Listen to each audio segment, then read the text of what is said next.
মাথা ঠান্ডা হয়েছে সাহেব? দেখ, তোর জন্য আমি এখানে আসছি, আর এখন কতগুলো কথা শুনলাম। তুই বুঝি ম্যাডামকে কম কিছু বললি? ও, তুই যে ম্যাডামের পক্ষ নিয়ে কথা বললি, ঠিক আছে, ভালো। দেখ লাদেন, আমি তো এটা বলতে চাই নাই। প্লিজ তুই কিছু মনে করিস না, আমাদের সাথে চল প্লিজ। আমি যাব না, তুই যা। আমাদের বন্ধুত্বের কসম, তোর যেতে হবে। তুই সব কিছুর মাঝে কেন বেশি বেশি করিস? রাধিকা আমার হাত ধরে বলল। চল তো, এত কথা বলিস না। সিগারেট নিচে ফেলে বাসের দিকে যেতে লাগলাম। সবাই আগে থেকেই বসে আছে, তবে আজকে একটু খুশি খুশি লাগছে নিজেকে, কারণ ম্যাডামকে ইচ্ছে মতো বকা দিতে পারছি। আহা, কতটা যে ভালো লাগছে এটা আমি জানি। মনে হচ্ছে একটু হলেও উনাকে অপমান করতে পারছি। আমি আগেই বলছিলাম, যদি তুমি আমাকে 2টা থাপ্পড় দিতে পারো, আমি একটা হলেও তো দিতে পারবো নাকি? আর এমন না গো, আমার হাত পা নাই যে আমি শুধু মার খাবো। বাসে উঠতেই রাধিকা গিয়ে আবিরের পাশে বসে গেল। এখন বাসে একটা সিটই খালি আছে, সেটা হলো ম্যাডামের পাশে। আমি তো বাবা উনার পাশে কখনো বসবো না। আমি দাঁড়িয়ে আছি দেখে রাধিকা বলল। লাদেন বস এখানে, আর তোর সিট এটাই, এখানেই বসতে হবে। রাধিকার দিকে চোখ লাল করে বললাম, তোরে একবার একা পাই আমি, পরে দেখিস আমি তোর কি অবস্থা করি। আমি বসছি না দেখে ভাবি সামনে থেকে আমাকে দেখে বলল। কি মিয়া, বসতে কি লজ্জা পাচ্ছ? মনে হচ্ছে যেন তুমি নতুন জামাই। দাঁড়িয়ে আর কতক্ষণ থাকবে, বসে পড়ো। কি আর করব, বিপদে পড়েছি যেহেতু বসতে তো হবেই। কোনো উপায় না পেয়ে আমি রিয়া ম্যাডামের পাশে গিয়ে বসলাম। উনি ওনার মতো ফোনে বিজি আছেন। আমার ডান পাশে বসছে আবির আর রাধিকা। রাধিকা জানালার পাশে চলে গেল। আবির এক পাশে আর আমি এক পাশে। দীর্ঘ অপেক্ষার পর আমরা আমাদের হোটেলের সামনে এসে এক এক করে সবাই নিচে নামছি। আস্তে আস্তে রাত হয়ে যাওয়ায় আজকে আমরা হোটেলে থেকে কাল সকালে সুন্দরবন যাব। আমি বাস থেকে নামতেই আননোন নাম্বার থেকে একটা কল এলো। এই রং নম্বরে আবার কে কল দিয়েছে? আমি ফোন রিসিভ করতেই ওপাশ থেকে আপু বলল। লাদিন, কেমন আছো? আরে আপু যে, তুই আমার ফোন নম্বর কোথায় পেলি? চুপ কর, তুই আমার সাথে কথা বলবি না। আমি যদি রাধিকার ফোন নাম্বার না রাখতাম তাহলে তো তোকে আর খুঁজেই পেতাম না। সরি রে আপু, ইদানিং এত বিজি থাকি যে তোরে কল দিতেও ভুলে গেছি। হয়েছে, থাক, আর মিথ্যা কথা বলতে হবে না। আমি তো তোর বোন হলে খবর নিতি। এভাবে বলতে পারলি আপু? এখন যে কারণে কল দিলাম শোন। বল। বাবা তো আমার বিয়ে অন্য কারোর সাথে ঠিক করে ফেলেছে। তুই তো জানিস আমার বিষয়ে। তুই আমাকে এখন বলিস এই কথা, আরও আগে বলতে পারলি না? তোর নম্বর ছিল না আমার কাছে। বাবা এখন কোথায় আছে? উনি রুমে আছেন, আমি কিচেনের রুমে বসে আছি। বাবার কাছে ফোনটা দে। কিন্তু ভাই, পরে আমাকে যদি... তোরে বলছি আমি বাবার কাছে ফোনটা দিতে, এত কথা বলিস কেন? আচ্ছা, এই 1 মিনিট হোল্ডে থাক, আমি দিতেছি। কিছুক্ষণ পর আপু বলল, নে বাবার সাথে কথা বল। বাবার কাছে ফোনটা দিতেই আমি জোরে বললাম, আপনি কি আমার মতো আমার বোনের জীবনটাকে নষ্ট করে দিতে চান? একবার তো আমাকে বেঁধে জোর করে বিয়ে করিয়েছেন, আজকে সেই মেয়ে আমাকে এত অত্যাচার করে যে শুধু মুখ বন্ধ করে সহ্য করি। আপুর বিয়ে যদি আপনার ইচ্ছা মতো দেন তাহলে আমি কসম করে বলছি, বিয়ের এই মিনিট আগে হলেও আপুকে আমি নিয়ে আসব, আর সেটা যেভাবে আনার দরকার হয় সেভাবেই আনব, আর এনে আমি আপুর পছন্দের মানুষের সাথে বিয়ে দিব। আপনি তো জীবনভর টাকা চিনলেন, আজকে আপনার কারণে আমার জীবন থেকে আনন্দ হারিয়ে গেছে। বাসা থেকে এসেছিলাম সেই যে কবে, আজ পর্যন্ত মন খুলে একটু হাসতে পারি নাই। যাক, আপনি আমার বাবা, আপনাকে এত কথা বলতে আমি চাই না, শুধু এটাই বলতে চাই আমার মতো আমার বোনের জীবনটাকে নষ্ট করবেন না। আর যদি এমন কিছু করেন তো ওই তখন বলছি না, ওকে আমি তুলে নিয়ে আসব।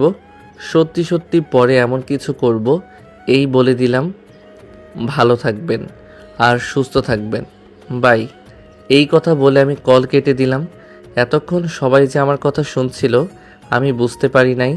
হয়তো আমি রেগে কথা বলেছি, এজন্য সবাই আমার দিকে তাকিয়েছিল।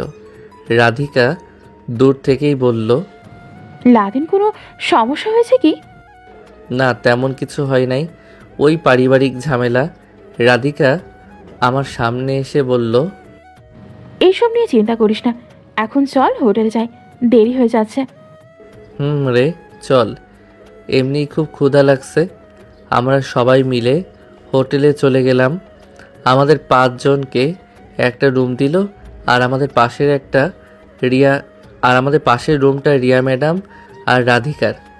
হালকা কিছু খেয়ে বিছানার উপর বসে আছি, তখন আবির বলল, লাদেন চল লুডো খেলি। না ভাই, আমার খেলার ইচ্ছা নাই, তুই অন্য কারোর সাথে খেল।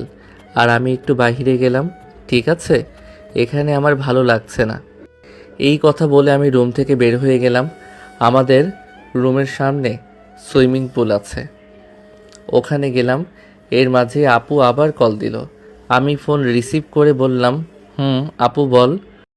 তোরে অনেক অনেক ধন্যবাদ ভাই। বাবা ফোন করে ওদের না করেছে, আর আমাকে বলেছে আমি যার সাথে প্রেম করি তার সাথে আমার বিয়ে হবে, আর ওদের এখানে আসতে বলেছে। শুনে খুব ভালো লাগলো। তোরে অনেক ধন্যবাদ ভাই। নে, আম্মু তোর সাথে কথা বলবে। হ্যালো বাবা, তুই কোথায় আসত? কেমন আসত?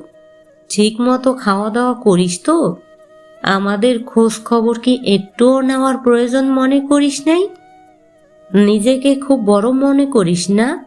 এত বড় হয়ে গেছ যে এখন বাবা মায়ের কথা মনে পড়ে না? আরে আম্মু ধীরে বলতো, সব কিছু একসাথে বললে কিভাবে উত্তর দিব? তুই আমাদের রেখে চলে গেলি কেন? দেখ, একদম কান্না করবে না। আর আমি গিয়েছি কি স্বাদের, তখন তো তুমি নিজ চোখে দেখছো। তো কি হয়েছে? পরে তো ওই মেয়ে সত্যি কথা বলেছে, আর সেদিন চেয়ারম্যান এসে মাপ চেয়ে গেছে আমাদের কাছে। এই একটা মিথ্যা অপবাদে তোরে আমাদের গ্রাম থেকে বের করে দিয়েছে। মাহি নাকি চেয়ারম্যানকে সব সত্যি কথা বলেছে। বাদ দাও আম্মু, আমি এসব নিয়ে আর চিন্তা করি না। যেটা হবার কথা ছিল সেটাই হয়েছে। আচ্ছা, এখন তুই বাসায় আয়, তোরে ছাড়া আর ভালো লাগে না। বাসায় আসবো আর আবার আমাকে জোর করে বিয়ে দিবে না, এটা তো হতে পারে না। তুই তোর বাবাকে আগে কি বললি জানিস? ওনাকে আমি কখনো কান্না করতে দেখি নাই, আজকে কান্না করেছে। যদি উনি টাকার জন্য এসব করে, তাহলে এগুলো কার জন্য করে বল? আম্মু, তখন আমি বুঝতে পারি নাই, আপুর কথা শুনে রাগ হয়েছিল। আচ্ছা বাদ দে বাবা, যাই হোক, এখন তুই বাসায় আয়। আম্মু তুমি তো জানো আমি চাকরি করি, আর চাকরি পেলে কিভাবে আসবো বলো? এত কিছু জানি না বাবা আমি, তুই আসবি কি না বল। ঠিক আছে আম্মু, সময় করে একদিন আসবো তো বলছি আম্মু। বাবা, তোর চাকরি করতে হবে না, তাও তুই বাসায় ফিরে আয়। আর তুমি আমার জন্য কোনো চিন্তা করবে না, ঠিক আছে? এখন ফোন রাখি। কল কেটে দিতেই পিছন থেকে রাধিকা বলল, কি রে বাবা, মার কথা কি খুব বেশি মনে পড়ে? মনে পড়লে কি এখন আর যাওয়া যাবে? তাছাড়া এখন আমার আর বাড়িতে যেতে মন চায় না। মন না চাইলেও তো যেতে হবে। রাধিকা আমার পাশে দাঁড়িয়ে বলল, বাদ দে সব কথা। তবে তোরে আমি এতটা কাছের মানুষ মনে করি, আর তুই যে এভাবে আমার থেকে এসব কথা লুকিয়ে ফেলবি আমি কখনো চিন্তা করি নাই। আবির তোরে সব কিছু বলে দিয়েছে। তুই আর আমার সাথে কথা বলিস না, তোরে দিয়ে আমি এটা আশা করি নাই। রাধিকা আমার হাত ধরে বলল, সরি বলছি তো, আমি তো চেয়েছিলাম আমাদের বিয়ে যেদিন ঠিক হবে সেদিন তোকে সব কিছু বলে সারপ্রাইজ দেব। রাধিকার হাত ছাড়িয়ে বললাম, যা, তোর কিছু বলতে হবে না। আমি যদি তোরে সব কিছু বলতে পারি তাহলে তুই কেন পারিস না? হয়তো আমাকে ভালো বন্ধু ভাবতে পারিস নাই। যা, বাদ দে। আমি কেন এসব কথা চিন্তা করে মন খারাপ করি? Laden sorry. আমি রাধিকার দিকে না তাকিয়ে রুমের দিকে যেতে লাগলাম। রাধিকা আমাকে পিছন থেকে ডাকছে, কিন্তু আমি ওর কথা শুনি নাই। ওরে আমি কতটা আপন মনে করতাম, আর আমি রুমে যেতেই আবির রাধিকার কণ্ঠ শুনে রুম থেকে বের হয়ে গেল। যাক, কালকে সকালে চলে যেতে হবে, এখন একটু ঘুমিয়ে নেই। বিছানায় শুয়েই ঘুমিয়ে গেলাম। ঘুম থেকে উঠে দেখি আবির আমার পাশে শুয়ে আছে। ঘড়িতে এখন রাত 12টা বাজে। বাবা, এত তাড়াতাড়ি ঘুম ভেঙে গেল। হঠাৎ বাহিরে কোনো কিছুর আওয়াজ শুনলাম। আমি বিছানা থেকে উঠে দরজা খুলে বের হলাম, আর বের হয়ে দেখি রিয়া ম্যাডাম বাহিরে বসে ল্যাপটপে কিসের কাজ করছে। হয়তো উনি বসে বসে অফিসের কাজ করছেন। তবে এসব হোটেলে এত রাতে বাহিরে থাকা মানেই তো ঝামেলা। বলা তো যায় না কখন কোন ছেলে এসে কি করে বসে। ম্যাডামকে বাহিরে রেখে এখন যে ঘুমিয়ে যাব এটাও পারবো না। ওনার যদি কিছু হয়ে যায়, ধুর, আমি কেন এসব বিষয় নিয়ে চিন্তা করছি। আমি আমার মতোই ঘুমিয়ে পড়ি। দরজা লাগিয়ে বিছানায় শুয়ে ঘুমানোর চেষ্টা করছি, কিন্তু কোনোভাবেই ঘুম আসছে না। শুধু বারবার রিয়া ম্যাডামের মুখটা সামনে ভেসে আসছে। যত হোক, উনি আগে একসময় আমার কিছু ছিল, তবে এখন যদি ওনার সাথে কিছু হয়ে যায়, নিজেকে পরে কোনোভাবে ক্ষমা করতে পারবো না আমি। দরজা খুলে ম্যাডামের সামনে চলে গেলাম। রিয়া ম্যাডাম আমার দিকে একবার তাকিয়ে আবার তিনি মনোযোগ দিয়ে কাজ করতে লাগলেন। আমি ম্যাডামের সামনে চেয়ারে বসে গেলাম। ম্যাডাম কাজ করতে করতে বলল, ম্যাডাম, আমি কখনো আপনাকে এখানে রেখে ঘুমাতে পারবো না। আমি রুমে গিয়ে ঘুমাবো, আর আমার বস এখানে বসে কাজ করবে। এটা তো কখনো হতে পারে না। আমার জানা মতে এখানে অনেক বাজে ছেলে আসে। যদি কেউ এখানে চলে আসে তো? ম্যাডাম, অনেক রাত হয়েছে, এখন গিয়ে ঘুমান। ম্যাডাম, এই কথার উত্তর আমি দিতে পারবো না, তবে এখন এইটুকু বুঝেন যে আপনার সাথে অন্ধকারে যা ইচ্ছা তাই হবে পরে। রিয়া ম্যাডাম আমার কথা শুনে একটু ভয় পেল, বুঝতে পারছি। রিয়া ম্যাডাম আমার কথা শুনে কিছু বলে নাই, চুপচাপ রুমের দিকে যেতে লাগলো। আমি কাজ করতে করতে নিজে নিজে বলছি, আজকে দিনে এতটা ভালো হয়ে গেলেন কিভাবে? হয়তো রাধিকা আমার বিষয়ে সব কিছু বলছে, এজন্য ভালো হয়ে গেলেন। কিন্তু এই ভালো কয়দিন থাকবে কে জানে। ম্যাডামের কাজ শেষ করতে করতে রাত 2টা বেজে গেল। এখন আর রুমে গিয়ে ঘুমাতে পারবো না, এখানেই শুয়ে ঘুমিয়ে পড়ি। চেয়ারে শুয়েই ঘুমিয়ে গেলাম। যখন ঘুম ভাঙলো তখন দেখি আমি সুইমিং পুলের ভিতরে পড়ে আছি। সামনে তাকিয়ে দেখি রাধিকায় খিলখিল করে হাসছে। আমি পানির উপর থেকে বললাম, এটা একটা কাজ করলি তুই? দিলি তো সকাল সকাল ঘুমটা ভেঙিয়ে। আর তুই আমার সাথে কথা বলবি না? আমার সামনে থেকে যা বলছি। হো মা, তাই নাকি? তুই জানিস আমার কারণে যে তুই বেঁচে গেছিস? তোর কারণে আমি বেঁচে গেছি মানে কি কথা বলিস তুই? আমি উপরে উঠে বললাম, আমার জন্য তোরে এত কিছু করতে বলছি, এখন যা গিয়ে রেডি হ। আমি কি কথা বলি না? তোর জন্য আমি ম্যাডামের কত কথা শুনছি জানিস। তবে সেদিন যখন তোর বিষয়ে আমি সব কিছু বললাম ম্যাডামকে, তখন উনি কিছু বললেন না, শুধু একটাই কথা বললেন, আর কখনো তোর সাথে বাজে ব্যবহার করবেন না। অফিসের একজন স্টাফের সাথে যেই ব্যবহারই করা লাগে তোর সাথেও ঠিক তেমন ব্যবহার করবেন। কিছুক্ষণ পর হয়তো আমাদের বের হতে হবে। দেখ, এত কথা আমি বলতে পারবো না। উনি আমাকে বলছিল ওনার কাজগুলো করে দেওয়ার জন্য, আর তুই তো জানিস আমি যদি ওনার কাজ না করি তুই এইসব কথা নিয়ে বসে থাক, যা। এই কথা বলে রুমে চলে গেলাম। রুমে গিয়ে রেডি হতে লাগলাম। রুম থেকে রেডি হয়ে সবাই বের হলাম। স্পিড বোর্ডের কাছে গিয়ে উঠে বসে গেলাম। 3টা স্পিড বোর্ড নেওয়া হয়েছে। একটাতে আমি, রিয়া ম্যাডাম, রাধিকা, আবির, অন্যগুলোতে অফিসের অন্য স্টাফরা বসছে। স্পিড বোর্ড চলতে লাগলো। আমরা সবাই বসে আছি, কিন্তু রিয়া ম্যাডাম স্পিড বোর্ডের এক কোনায় দাঁড়িয়ে আছে। বোর্ড যেভাবে স্পিডে চলছে, যদি উনি পড়ে যান। এজন্য আমি উঠে ওনার কাছে গিয়ে বললাম, ম্যাডাম গিয়ে বসে পড়েন, পরে কিন্তু নিচে পড়ে যাবেন। এই কথা বলতে না বলতে স্পিড বোর্ড জায়গায় বন্ধ করে দিল। আমি উল্টা বাজি দিয়ে পানির নিচে পড়লাম। রিয়া ম্যাডাম নিজের জায়গায় শক্ত করে ধরেছিল, এই জন্য উনি পড়ে নাই। সাঁতার কেটে উপরে উঠতেই সবাই আমাকে নিয়ে হাসতে লাগলো। তবে এর মাঝে নজর গেল ম্যাডামের দিকে। এতদিন পর ওনাকে আমি হাসতে দেখছি। সত্যি কথা বলতে খুব ভালো লাগছে। ম্যাডামের হাসি যে এত সুন্দর আমার জানা ছিল না। আমি নিচে বসার পর কেউ আর কোনো কথা বলে নাই। দেখতে দেখতে আমরা আমাদের জায়গায় চলে আসলাম, মানে সুন্দরবনে। স্পিড বোট থেকে নিচে নেমে দাঁড়িয়ে আছি। কিছুক্ষণ পর ম্যাডামের কথা মতো গাড়ি চলে আসলো, আর গাড়ির ভিতর থেকে একটা মেয়ে নেমে এলো। মেয়েটাকে দেখে একটু অবাকই হলাম।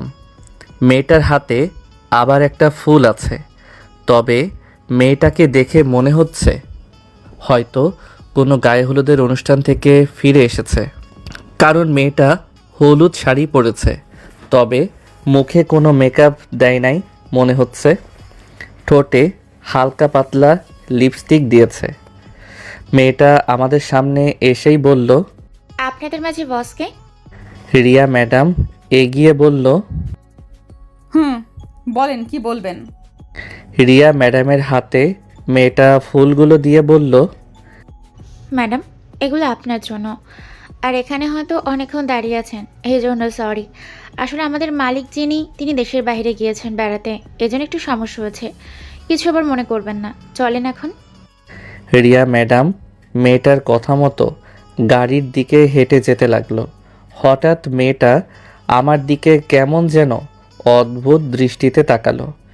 মেয়েটাকে দেখে মনে হচ্ছে যেন ওকে আমি আগে কোথায় যেন দেখেছি, তবে কোথায় যে দেখেছি এটাই তো বলতে পারছি না। আমি মেয়েকে আস্তে করে ডাক দিলাম, এই যে ম্যাডাম, এই দিকে একটু শুনেন। মেয়েটা আমার কাছে এসে বলল। জি স্যার, বলেন কি বলবেন। আমি মেয়েটার দিকে তাকিয়ে বললাম, যদি আমি ভুল না করি তাহলে আপনার বাড়ি নেত্রকোনা না? আমার কথা শুনে মেয়েটা অবাক হয়ে আমার দিকে তাকিয়ে আছে। হয়তো আমি ভুল বলছি। যেই আমি কিছু বলবো তার আগেই মেয়েটা বলে দিল, আপনি কিভাবে জানেন আমার বাসা নেত্রকোনা? ওরে, আপনি তো দেখি আমাদের দেশের মানুষ। আমার বাড়ি নেত্রকোনা, মোহনগঞ্জ। কি, আপনার বাড়ি মোহনগঞ্জ? হুম। তাহলে তো আপনি মিয়া আমার দেশের মানুষ। আচ্ছা, আপনি আমাকে চেনেন কিভাবে? আমাদের জেলার মেয়েগুলো আলাদা নম্রভদ্র মানুষরা।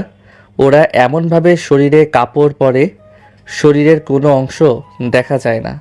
আর বিশেষ করে আমাদের জেলার ভাষা সবাই বোঝে। এজন্য আমি আন্দাজ করলাম যে আপনি আমার এলাকার মানুষ। আমার কথা শুনে মেয়েটা হাসি দিয়ে বলল, যাক, এতদিন পর একটা দেশের মানুষ পেলাম, কিন্তু এখনও তো আপনার নামটাই জানা হলো না। আমি হাত বাড়িয়ে বললাম, আমার নাম লাদেন। তুমি? বলেন তো, আমার নাম কি হতে পারে? তোমাকে দেখতে তো একদম মিষ্টির মতোই দেখা যাচ্ছে। আমাদের গ্রামেও একটা মেয়ে আছে, ওর নাম ছিল মিষ্টি, ঠিক তোমার মতো। তবে তোমার নামটা তো আর মিষ্টি হবে না। আরে, আমার নাম তো মিষ্টি। কি বলেন? দেখতে একদম ঠিক আছে, তাই বলে কি নামেও এক হবে? দেখতে এক ঠিক আছে, তাই বলে কি নামেও এক হবে? মিষ্টি আমার কথা শুনে মুচকি হাসি দিয়ে বলল, জানেন তো, পৃথিবীতে একজন মানুষের মতো দেখতে হুবহু 3-4 জন মানুষ পাওয়া যায়। আচ্ছা মিষ্টি, তুমি যাও, পরে কথা হবে। হ্যাঁ আচ্ছা, ঠিক আছে, যান। তবে আপনাকে লুঙ্গিতে কিন্তু সেই লাগছে। কেমন যেন অদ্ভুত লাগছে আমাকে, এটা বলো। কারণ সবার মাঝে আমি লুঙ্গি পরেছি। আরে না, সত্যি আপনাকে ভালো লাগছে। মিষ্টির সাথে আর কোনো কথা হয় নাই। ও আমাদের সামনে চলে গেল। আমি গিয়ে আবিরের পাশে বসলাম, আর আমার সামনে রিয়া ম্যাডাম বসছে। রাধিকা আমার দিকে তাকিয়ে বলল, কিন্তু লাদেন, আজকে আমাদের নিতে যে মেয়েটা আসতো তার সাথে তো ভালোই কথা বলি দেখলাম। আরে না, তেমন কিছু বলি নাই।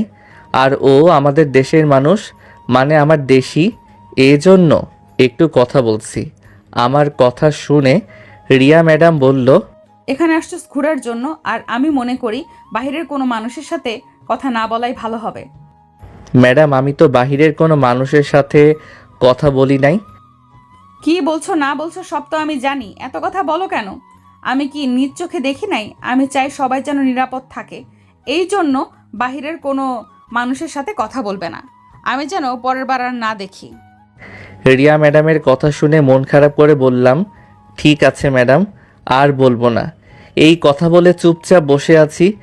ডাইনি মেয়ে কোথাকার, নিজে যে যার সাথে ইচ্ছে তার সাথে কথা বলে, আর আমি বললেই সমস্যা। মেয়েটা আমাদের হোটেলের সামনে নিয়ে গেল। গাড়ি থেকে নামতেই মেয়েটা আমাদের সামনে এসে সবগুলো রুম বুঝিয়ে দিল আর বলল, ম্যাডাম, আপনি যে কয়টা রুমের কথা বলেছেন এখানে সব কয়টাই আছে, আপনি গিয়ে দেখে নিতে পারেন। রিয়া ম্যাডাম আচ্ছা বলে আমাকে বলল। লাদেন, এখানে একটা সমস্যা আছে। আমি অবাক হয়ে বললাম, কি ম্যাডাম? রিয়া ম্যাডাম আমাকে বলল, তখন তো তুমি অফিসের পিয়নের কাজ করতে, আর আমরা তো সাথে করে একজন পিয়ন নিয়ে আসছি। আর তোমার জন্য আলাদা কোনো বাজেট করা হয় না। থাকা খাওয়া সব তোমার নিজের। আমাদের সাথে শুধু ঘুরতে পারবে, এর বাইরে আর কিছু করতে পারবে না। ম্যাডামের কথা শুনে রাধিকা ম্যাডামকে বলল, কি বলছেন আপনি এসব ম্যাডাম? ও তো আমাদের সাথেই এসেছে, আর ও তো শুধু অফিসের স্টাফ না, ও হলো নতুন স্টাফের লিডার। আর আপনি কী সব কথা বলছেন? রিয়া ম্যাডাম রাধিকাকে ধমক দিয়ে বলল, তুমি কি আমার থেকে বেশি বোঝো? চুপ থাকতে পারো না? এত কথা বলতে বলছি। ম্যাডামের ধমক শুনে রাধিকা চুপ হয়ে গেল। ম্যাডাম আমার দিকে তাকিয়ে বলল, আমি কি বলেছি শুনলে তো? আমি হাসি দিয়ে বললাম, জি ম্যাডাম, আমি আপনার কথা শুনেছি। তবে এভাবে ভেবেচিন্তে আমাকে সবার সামনে যে অপমান করবেন আমি চিন্তা করি নাই। মানুষ এটা ভুলে যায় যে তার জন্য আমরা কি কি করি। রাতে না ঘুমিয়ে মানুষের উপকার করি, আর পিছন থেকে ছুরিটা তারাই ঢুকিয়ে দেয়। হায় রে মানুষ। মিষ্টি আমার দিকে এগিয়ে এসে বলল, আরে মিয়া, আপনি আমার দেশের মানুষ। আমি থাকতে কি আপনার জায়গার অভাব হবে? ওরা তো এখানে থাকবে। আপনাকে আমি একেবারে ভিআইপি জায়গায় নিয়ে যাব, চলেন আমার সাথে। আমি হাসি দিয়ে রাধিকাকে বললাম, দেখলি রাধিকা, তোরা আমাকে অপমান করলে কি হবে? আমার তো দেশি মানুষ আছে। তবে খারাপ লাগলো কোথায় জানিস? আজকে আমাকে সবার সামনে তো অপমান করলো, সাথে আবার এই নতুন একটা মেয়ের সামনে। এটা আমার সাথে না করলেও পারতো। থাক, তোরা ভালো থাক, আমি তোদের কিছু বলবো না। মিষ্টি চলেন তো। মিষ্টি রিয়া ম্যাডামের দিকে তাকিয়ে বলল, ম্যাডাম, যদি কোনো কিছুর দরকার হতো তো আমাকে ডাক দিবেন। এখানে আপনার ঘুমিয়ে দেখা বা আপনার সেবা করার জন্য সব আমার ওপর। ঠিক আছে, ভালো থাকবেন। এখন আমি গেলাম। মিষ্টি সামনে হাঁটতে লাগলো, আমি ওর পিছন থেকে আমি মিষ্টিকে বললাম, থাকার মতো তো কোনো রুম আছে? সমস্যা নেই, আমি টাকা দিয়ে দিব। যদিও ম্যাডাম আমাকে থাকার কথা কিছু বলে নাই। মিষ্টি আমার দিকে ফিরে তাকিয়ে বলল, আমি আপনাকে বলেছি এই কথা যে আমাকে টাকা দিতে হবে, তবে উনি তো আপনাদের অফিসের বস, তাহলে শুধু আপনার সাথেই কেন এমন করলেন? তুমি এসব বুঝবে না, তবে ওর সাথে আমার পুরাতন কিছু শত্রুতা আছে। কিন্তু উনি আমাদের এলাকার মেয়ে। কি বলেন? তুমি চাইলে জিজ্ঞেস করে দেখতে পারো। দরকার নেই বাবা, উনি যে রাগী মানুষ। আচ্ছা বাদ দাও বাবা। আচ্ছা আমি এখন কোথায়? আরে আসেন না আমার সাথে, আমি দেখছি। আপনাদের মালিক তো চলে গেছে, তো আমি ওনাকে আপনার থাকার জন্যই দিব। পরে যদি কোনো সমস্যা হয়? আরে কিছু হবে না, আমি দেখে নিব। আসলে মিষ্টি, তোমার মনটা অনেক ভালো। মিষ্টি আমাকে রুম দেখিয়ে বলল, আপনাকে একটা কথা বলার ছিল, বলবো কি? বলো। আপনি তো শহরে চাকরি করেন, আপনার বুঝি বউ আছে? আরে তুমি কি যে বলো, আমার আবার বউ কোথায় থেকে আসবে? আমি তো একা একটা মানুষ। আচ্ছা ঠিক আছে, তবে লুঙ্গি চেঞ্জ করে ফেলেন, নইলে অনেকেই আপনার দিকে কেমন জানি নজরে তাকিয়ে থাকে। মিষ্টি হাসি দিয়ে বলল। আমি হাসি দিয়ে বললাম, আচ্ছা ঠিক আছে। মিষ্টি চলে যাচ্ছে। আমি ওকে ডাক দিয়ে ইশারা করে বললাম, তোমাকে কিন্তু হলুদ শাড়িতে অস্থির লাগছে, মনে হচ্ছে যেন কালকে তোমার বিয়ে। আমার কথা শুনে মিষ্টি হাসতে হাসতে চলে গেল। বুঝছি ও যে লজ্জা পেয়েছে। আমাকে যেখানে থাকতে দিয়েছে সেটা আসলেই খুব সুন্দর একটা রুম। সব কিছু সাজানো গোছানো পরিপাটি। ওয়াশরুমে ঢুকে গোসল করে রেডি হলাম। হয়তো কিছুক্ষণ পর ম্যাডাম ঘুরতে বের হবে। বিপদে পড়েছি, যেহেতু বিপদ থেকে তো উদ্ধার হতে হবে নাকি। সামনে আবার ছোট একটা রেস্টুরেন্ট আছে, ওখানে গিয়ে নাস্তা করে ফেললাম। আমাদের অফিসের স্টাফরা যেখানে থাকে সেখানে গেলাম। গিয়ে দেখি সবাই রেডি হয়ে দাঁড়িয়ে আছে, হয়তো এখন ঘুরতে বের হবে। আমাকে যেখানে থাকতে দেওয়া হয়েছে সেটা এখান থেকে 3-4টা রুমের ব্যবধান। হঠাৎ করে ম্যাডাম আমাকে ডাক দিয়ে বলল, লাদেন এইদিকে আসো তো একটু। আমি ম্যাডামের সামনে গিয়ে বললাম, জি ম্যাডাম বলেন। তোমাকে কতবার বলেছি আমি যে বাইরের কোনো মানুষের সাথে কথা বলবে না? রিয়া ম্যাডাম আস্তে করে বলল, ম্যাডাম আমি বাহিরের কোনো মানুষের সাথে কথা বলি নাই, আর বাহিরের কোনো মানুষের সাথে কথা বললে যদি আমার উপকার হয় তাহলে আমি তার সাথে কথা বলতে রাজি আছি। আমার মুখের উপর কথা বলো কেন? জানতো আমি কি করতে পারি? আমি মাথা নিচু করে বললাম, সরি ম্যাডাম।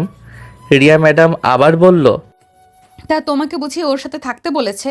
আমি তো শুধু বলেছি বাহিরের কারোর সাথে কথা বলো না।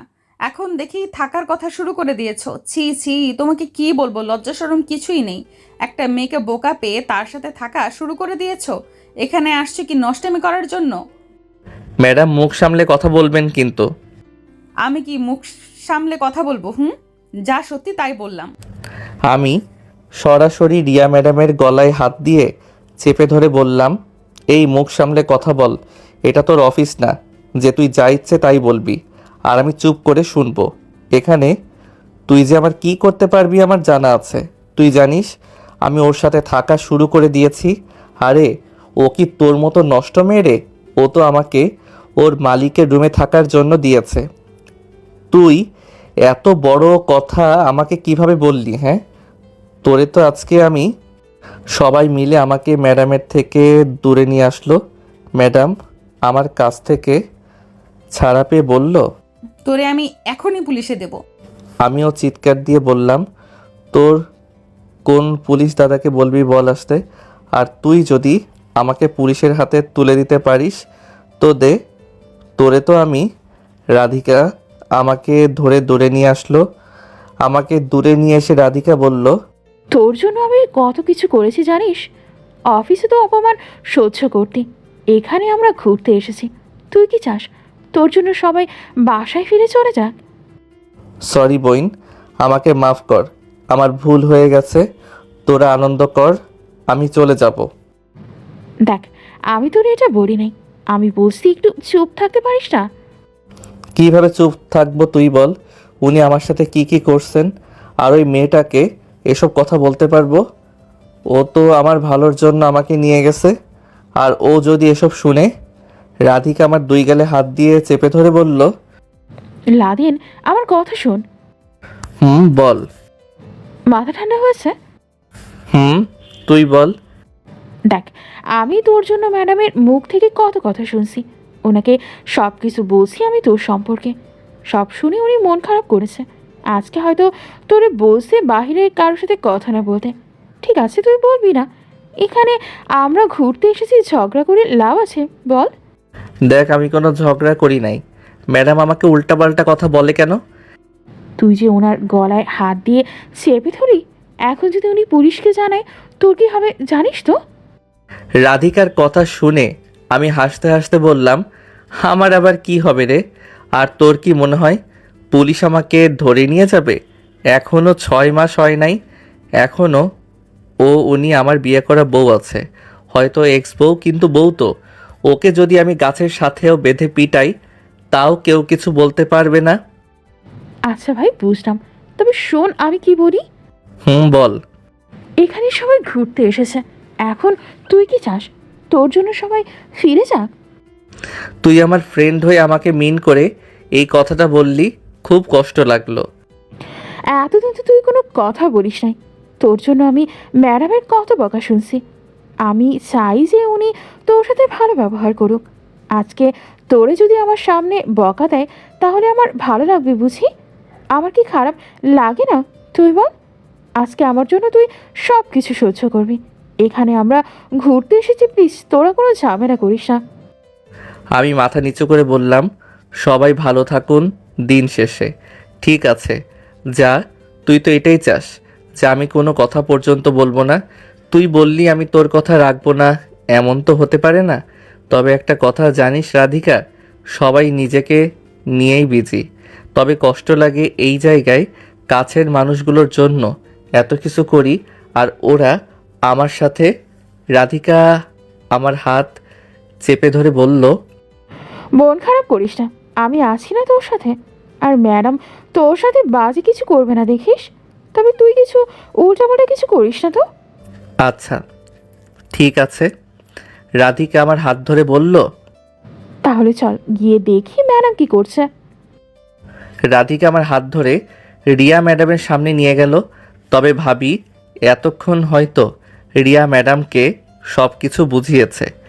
রাধিকা আমার হাত ছেড়ে দিয়ে বলল, লাদেন ম্যাডামকে সরি বল। আমি মাথা নিচু করে বললাম, সরি ম্যাডাম, আমার ভুল হয়ে গেছে, আমাকে মাফ করে দিবেন। রিয়া ম্যাডাম শুধু রাগে ফুঁসছেন, কিছু বলছে না। রাধিকা এবার বলল, ম্যাডাম আপনার সম্মান নিয়ে কথা বলে আপনার যেমন মনের ভেতরে আঘাত লাগে, ওরও ঠিক তেমন লেগেছে। আর ও তো খারাপ কিছু করে নাই ম্যাডাম। আপনি ওকে এখানে থাকতে দেবেন না, ওর তো থাকার মতো ব্যবস্থা নিজেকে করতে হবে নাকি? এমন না যে ওর টাকা পয়সা নেই। এটা বুঝলাম না ম্যাডাম, ওর জন্য আমরা এখানে ঘুরতে এসেছি। ও যদি ইচ্ছা করতো তো মিটিং রুমে উল্টাপাল্টা কথা বলে প্রজেক্ট হাতছাড়া করতে পারতো, কিন্তু ও তো তা করেনি। আর আজকে ওর সাথে এমন করা হচ্ছে ম্যাডাম। যেখানে আপনার পরে ওর জায়গা আছে, এর পরেও তো আমরা কিছু বলছি না। আরে কে কি বলবে ম্যাডাম, সবাই তো চাকরি নিয়ে ভয় আছে। তবে ম্যাডাম আমি এখানে ভুল কিছু বলি নাই, যেগুলো সত্যি কথা তাই বলছি, কিছু মনে করবেন না আবার। রিয়া ম্যাডাম একেবারে রেগে চোখ লাল করে রাধিকার দিকে তাকালো। আমার কারণে রাধিকা বকা শুনবে কেন? আর আমি চাই না আমার কারণে কারো চাকরি চলে যায়। আমি ম্যাডামকে আবার বললাম, ম্যাডাম ভুল করে ফেলছি, মাফ করে দেন, আর এমন হবে না। প্লিজ ম্যাডাম এসব বাদ দেন। সবাই এখানে ঘুরতে আসছে, আমার জন্য কেন কোনো ঝামেলা হবে? তবে আশা করি ম্যাডাম এখন আর কিছু হবে না। আমাদের কথার মাঝে মিষ্টি এসে বলল, ম্যাডাম আমাদের জন্য গাড়ি রেডি করা আছে, এখন আমাদের বের হতে হবে। আর ম্যাডাম একটা কথা, সুন্দরবনে প্রাণী দেখার সময় কেউ কিন্তু গাড়ির ভেতর থেকে নামবেন না। আর যদি নিচে নেমে বলেন আমি একটা ছবি তুলবো, তাহলে কিন্তু বিপদে পড়বেন। আর একটা কথা, ভুলেও সীমানার বাইরে যাবেন না। যদি কেউ ভেতরে চলে যায় তাহলে কিন্তু মৃত্যু শিওর। এই জন্য আমি আগে থেকে কিন্তু সাবধান করে দিচ্ছি। রিয়া ম্যাডাম মিষ্টির কথা শুনে বলল, তোরে তো আমি, ঠিক আছে সবাই তোমার কথা শুনছে। এই ছেলে এই ব্যাগটা হাতে নাও। আমি ম্যাডামের কাছ থেকে ব্যাগটা হাতে নিলাম। থাক কয়েকটা দিনই তো, একটু সহ্য করে নিব। ঝগড়া করে লাভ আছে কোনো? সবাই এখানে ঘুরতে এসেছে, ঝামেলা করার জন্য না। গাড়ির ভিতরে গিয়ে সবার সাথে বসে গেলাম। রিয়া ম্যাডাম আমাকে বলল, আমার ব্যাগ থেকে আমার ফোনটা দাও তো। আমি ব্যাগ থেকে ফোনটা ম্যাডামের হাতে দিলাম। রিয়া ম্যাডাম আশেপাশের ছবি তুলতে বিজি হয়ে গেছেন, আর আমরা সবাই সুন্দরবনের প্রাণীগুলো আর পরিবেশ দেখছি। হঠাৎ করে রিয়া ম্যাডাম ড্রাইভারকে বলল গাড়ি থামাতে। ড্রাইভার মনে করছে হয়তো পরিবেশ পছন্দ হয়েছে, এজন্য উনি এখান থেকে ভালো করে বাহিরের পরিবেশ দেখবে। এজন্য ড্রাইভার ম্যাডামের কথা মতো গাড়ি থামিয়ে দিল। তবে আশ্চর্যের বিষয় এটা যে গাড়ি থামানোর পর ম্যাডাম দাঁড়িয়ে বলল, এখানে বসে বাইরের পরিবেশ দেখে মজা পাচ্ছি না, নিচে নেমে কয়েকটা পিক তুলতে হবে। ম্যাডামের কথা শুনে মিষ্টি সামনে থেকে বলল, ম্যাডাম ভুলও এটা করবেন না, নিচে নামার নিষেধ। কারণ কখন যে কি হতে পারে কেউ বলতে পারে না। আর বনের প্রাণীগুলো মারাত্মক ভয়ঙ্কর। তোমার কাজ হলো আমাদের ঘুরিয়ে দেখানো আর নিরাপত্তা দেওয়া। বড় কথা হলো আমরা বেঁচে থাকলেই তো হবে নাকি? আর আমি আমার নিজের ভালো খুব ভালো করেই বুঝি, আমার জন্য তোমার চিন্তা করতে হবে না, ঠিক আছে? আমি ম্যাডামের হাত ধরে বললাম, প্লিজ ম্যাডাম নিচে নামবেন না। বোর্ডে খুব সুন্দর করে লেখা আছে এটা নিষিদ্ধ এলাকা, এখানে নামা নিষেধ। ওরা তো এমনি এমনি এখানে এসব লেখে নাই। আপনি নিচে নামলেন, পরে দেখা যাবে। আমার হাত ছাড় তুই। কিন্তু ম্যাডাম, আমার হাত ছাড়তে বলছি না তোরে? আমি ম্যাডামের হাত ছাড়তেই রিয়া ম্যাডাম আমাকে বলল, আমি কি একা একা নিচে নামবো নাকি? আমার সাথে তুইও নামবি, তুই আমার পিক তুলে দিবি। ভুলেও আমি নিচে নামবো না ম্যাডাম। আপনার যদি শখ থাকে তো আপনি যান, আমি যাব না। আমি যাব না মানে? তুই যাবি, তোর ঘাড়েও যাবে। তাড়াতাড়ি নিচে নাম বলছি। রাধিকার দিকে তাকাতেই রাধিকা বলল, কি আর করবি, ম্যাডামের কথা তো শুনতে হবে নাকি? সমস্যা নেই, নিচে নেমে পড়। আর এখানে মনে হচ্ছে তেমন কোনো সমস্যা হবে না, আমরা তো আর ভেতরে ঢুকছি না। মনে মনে বললাম, আজকে শিওর মরবো আমি। উনি তো আর একা মরবেন না, নিজে তো মরবেন, সাথে আমাকেও নিয়ে। কি আর করব, গাড়ি থেকে লাফ দিয়ে নিচে নেমে গেলাম। আমার সাথে ম্যাডামও নিচে নেমে আমার কাছে ফোনটা দিয়ে বলল, নে আমার কয়েকটা ছবি তুলে দে। কি আর করব, ম্যাডামের কথা তো শুনতেই হবে। আমি ওনার কথা মতো কয়েকটা পিক তুলে দিলাম। এর মাঝে রিয়া ম্যাডাম আমার কাছ থেকে ফোনটার নিচে সীমানার ভিতরে ঢুকে যাচ্ছে কাঁটাতার পেরিয়ে। মিষ্টি গাড়ি থেকে চিৎকার দিয়ে বলল, ম্যাডাম আপনি এটা কী করছেন? ভেতরের পরিবেশ যে কতটা ভয়ঙ্কর তো আপনি জানেনই না। প্লিজ ম্যাডাম, ঢুকবেন না। কিন্তু রিয়া ম্যাডাম আমাদের কারো কোনো কথা শুনে নাই। জঙ্গলের ভিতরে ঢুকে হাসি দিয়ে বলল, এইদিকে মিষ্টি এখানকার নিরাপত্তা রক্ষায় কর্মীদের কল করে বলল এখানে তাড়াতাড়ি আসতে। আর আমি বোকার মতো নিচে দাঁড়িয়ে আছি। রিয়া ম্যাডামের যে এত সাহস, আজকে আমি ওনাকে না দেখলে বিশ্বাস করতেই পারতাম না। হঠাৎ একটা বাঘ হুঙ্কার দিয়ে জঙ্গলের ভিতর থেকে বের হলো, আর এটা ম্যাডামের থেকে 10 হাত দূরে দাঁড়িয়ে আছে। রিয়া ম্যাডাম তো বাঘ দেখে ভয়ে কাঁপাকাঁপি করা আরম্ভ করলো। এই দিকে বাঘটা ধীরে ধীরে ম্যাডামের দিকে আসতে লাগলো। মিষ্টি প্লিজ আমাকে বাঁচাও, আমি ভুল করে ফেলেছি। আমি যতদিন বেঁচে থাকবো ততদিন আর এখানে গাড়ি থেকে নামবো না। তুমি প্লিজ আমাকে বাঁচাও, আমি বাঁচতে চাই। আমার ভুল হয়ে গেছে, তোমার কথা শোনা আমার উচিত ছিল। রিয়া ম্যাডাম কান্না করে বলল, ম্যাডামের কথা শুনে আমার একটু মায়া লাগলো। কেউ কি চাইবে নিজের চোখের সামনে নিজের বউয়ের মৃত্যু হয়ে যাক? দরকার পড়লে আমি মরে যাব, কিন্তু যে এক সময় আমার বউ ছিল তাকে কেন আমি মরতে দিব? আমি আর দাঁড়িয়ে না থেকে লাফ দিয়ে সীমান্ত পেরিয়ে সুন্দরবনের জঙ্গলের ভিতরে ঢুকে গেলাম। ভিতরে নেমে এক দৌড়ে ম্যাডামের কাছে গিয়েই ম্যাডামকে কোলে নিয়ে নিলাম। রিয়া ম্যাডাম শুধু অবাক হয়ে আমার দিকে তাকিয়ে আছে। তিনি বিশ্বাস করতে পারে নাই যে তাকে বাঁচানোর জন্য আমি এগিয়ে আসব। রিয়া ম্যাডামকে কোলে নিয়ে ধীরে ধীরে এগিয়ে যেতে লাগলাম। অন্যদিকে বাঘটা আমার দিকে এগিয়ে আসতে লাগলো। মিষ্টি জোরে চিৎকার দিয়ে বলল, লাদেন, তুমি ধীরে ধীরে হাঁটো, সাবধান, দৌড় দিবে না। রিয়া ম্যাডাম ভয়ে চোখ বন্ধ করে দিল। আমি কাটা তারের কাছে গিয়ে রিয়া ম্যাডামকে বললাম, আপনি তাড়াতাড়ি উপরে উঠে যান। এখন আমার থেকে বাঘটা 3 হাত দূরে দাঁড়িয়ে আছে, আর এমন একটা হুঙ্কার দিল, ভয়ে তো আমার অবস্থা শেষ। রিয়া ম্যাডামকে সবাই টেনে উপরে তুলছে। রিয়া ম্যাডাম উপরে উঠেই আমার দিকে হাত বাড়িয়ে দিয়ে বলল, তাড়াতাড়ি উপরে উঠে আসো। এই কথা বলে যেই রিয়া ম্যাডাম আমার হাত ধরবে, কিন্তু তিনি তখন একটা হাসি দিয়ে বলল, টাটা, বাই বাই, ভালো থেকো। বাঘের পেটে কেমন? আর হয়তো কখনো দেখা হবে না। এই বলে রিয়া ম্যাডাম আমার বুকের উপর জোরে একটা লাথি দিয়ে বলল, আমাকে লাথি দিতে দেখে রাধিকা জোরে চিৎকার দিয়ে বলল, ম্যাডাম আপনি এটা কী করেন? যে আপনাকে ভেতর থেকে বাঁচিয়ে এখানে নিয়ে আসছে, আপনি তাকেই মারতে দিলেন? রিয়া ম্যাডাম রাধিকার কথা শুনে হু হু করে হাসতে লাগলো। আমি নিচে পড়ে ম্যাডামের দিকে তাকিয়ে কান্না করে দিলাম, যার জন্য এত কিছু করলাম। মনের ভিতরে আমার ধারণা ছিল যে একদিন হলেও উনি আমাকে মেনে নেবেন, কিন্তু এক মুহূর্তেই সব কিছু নষ্ট হয়ে গেল। আমি ভাবতেও পারি নাই রিয়া ম্যাডাম আমার সাথে এমনটা করবেন। ওনাকে বাঁচানোর জন্য আমি আমার নিজের জীবনটা পর্যন্ত দিয়ে দিতে চেয়েছিলাম, আর উনি কিনা আমাকে লাথি মেরে ভিতরে ফেলে দিল। আমার চোখ বেয়ে টপ টপ করে পানি পড়ছে। বাঘটা আমার কাছে চলে আসলো। এই মুহূর্তে উদ্ধার কর্মীরাও চলে আসলো। বাঘটা আমার কাছে এসে আমার উপরে ঝাঁপিয়ে পড়ল। নিজেকে যতটুকু বাঁচানো সম্ভব আমি তাই করলাম।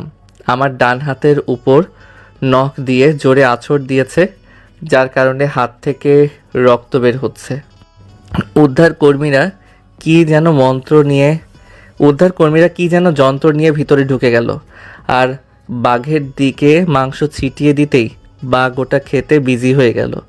আর এই সুযোগে ওরা আমাকে টেনে বাহির করে নিল। আমি হাত চাপ দিয়ে ধরে আছি, হাত থেকে প্রচুর রক্ত বের হচ্ছে। মিষ্টি আমাকে দেখে একটা বক্স নিয়ে দৌড়ে আমার দিকে আসতে লাগলো। আমার হাত পরিষ্কার করে ও ব্যান্ডেজ করে দিল। উদ্ধারকর্মীরা রিয়াকে ডাক দিয়ে বলল, এই মেয়ে এখানে আসো। রিয়া ভুলেও আমার দিকে তাকাই নাই। ও এসে উদ্ধারকর্মীদের বলল, জি বলেন, কি বলবেন? আমরা দূর থেকে দেখছি আপনি ওকে লাথি মেরে ভিতরে ফেলে দিয়েছেন, কেন এমন করলেন? আপনারা হয়তো কোথাও ভুল করছেন, ওকে তো আমি চিনি না। আর ও আপনাদের মতো আমাকে বাঁচাতে এসেছিল, কিন্তু বেচারা নিজেই তো ভেতরে পড়ে গেল। আর আপনারা দেখছেন আমি এক পা এগিয়ে দিয়েছিলাম যাতে ও উপরে উঠে আসতে পারে, কিন্তু ও নিজেই তো ভেতরে পড়ে গেল। আর এখানে আমারই বা কী দোষ আছে? আমি শুধু রিয়া ম্যাডামের মুখের উপর তাকিয়ে আছি। একটা মানুষ কতটা পাষাণ হলে এমন মিথ্যা কথা বলতে পারে। ছি ছি, যাকে আমি বিশ্বাস করতাম আজকে সে আমার সাথে বেইমানি করলো। এতদিন যা অপমান করলো সেগুলো হয়তো মানা যায়, তবে আজকে আমার সাথে যা করলো না, এই জন্য ওর পস্তাতে হবে। উদ্ধারকর্মীরা বলল, আমরা তো মনে করেছি ও আপনাদের সাথে আসছে। আর সরি আপনাদের বিরক্ত করার জন্য। যান, আপনারা গিয়ে ঘুরেন, তবে কেউ কিন্তু গাড়ি থেকে নামবেন না। এই কথা বলতেই রিয়া ম্যাডাম গাড়ির ভিতরে চলে গেল। মিষ্টি আমার দিকে তাকিয়ে বলল, কিভাবে একটা মানুষ এত পাষাণ হতে পারে? আমার তো ধারণা ছিল না যে তোমার বস। আমি কিছু বললাম না, চুপচাপ দাঁড়িয়ে আছি। মিষ্টি আবার বলল, আপনি রুমে যান, আমি ওদের ঘুরিয়ে আনছি। মিষ্টি ওদের সাথে চলে গেল। আজকে সবাই শুধু আমার দিকে তাকিয়েছিল, কেউ এগিয়ে আসে নাই আমার দিকে। মানুষকে আমরা যতটা আপন মনে করি, মানুষ আমাদের ততটা কষ্ট দেয়।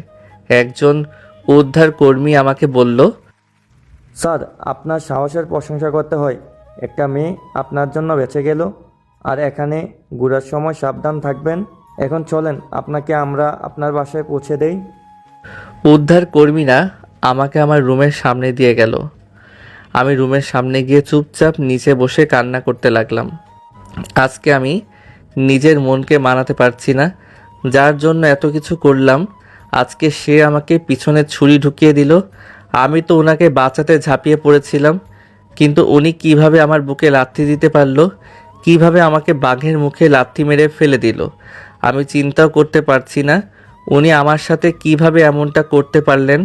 হয়তো উনি আমার উপর প্রতিশোধ নিতে এতদিন এসব করেছেন, তবে আজকে যা করলো আমার সাথে, এর জন্য তাকে আমি ক্ষমা করতে পারবো না। নিচে বসে বসে এসব চিন্তা করছি, কোনোভাবেই নিজের মনকে বুঝতে পারছি না। শুধু বারবার একটা কথাই মাথায় ঘোরাঘুরি করছে যে রিয়া ম্যাডাম আমার সাথে কিভাবে এত বড় বেইমানি করতে পারলো।